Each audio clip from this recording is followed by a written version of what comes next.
Here is how to fix iPhone not responding to touch.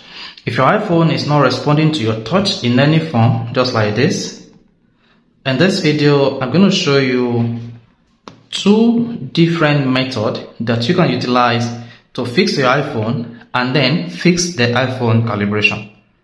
So the first thing we're going to do now, let's go and see how you can easily fix your iPhone if it is not responding to touch. So the first thing you want to do in this case is you want to press the volume up button, volume down button, and then your iPhone power button. Now to do this, let's see. And now what you want to do is you want to press the volume up button, volume down button, and then the power button really quick. Now let's go ahead and do this. Quickly press volume up, volume down, and then the power button. You see that? Then once this comes up, just tap on the cancel button and instantly you will be prompted to unlock your iPhone. So go ahead now and unlock your iPhone, as this is the first method that you need to utilize to fix your iPhone if it is not responding. So I'm going to unlock my iPhone. Then your iPhone should be responding to touch at this juncture.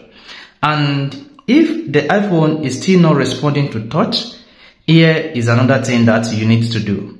This will not wipe your phone, but it will technically refresh your iPhone. What do you need to do? Press the power button, press the volume up, volume down, and then the power button until the Apple logo comes up. So you have to press the power button until the Apple logo comes up. So let's go ahead now and do this.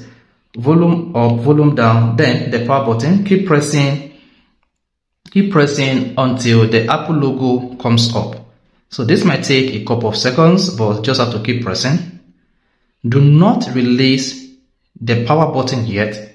Just keep pressing. Now you can let go of the power button. Now what this does is it does factory reset your iPhone without deleting any program on your iPhone or without deleting any app on your iPhone. So if you are able to use this second step in an attempt to fix your iPhone not responding to touch, and it comes up just like this, then your iPhone should be responding to touch. So this is how to fix iPhone not responding to touch. So in this video, I typically use the iPhone 12 Pro Max. So if this is helpful on how to fix your iPhone not responding to touch, then you want to hit the like button. Of course, you want to subscribe to our YouTube channel for more videos just like this.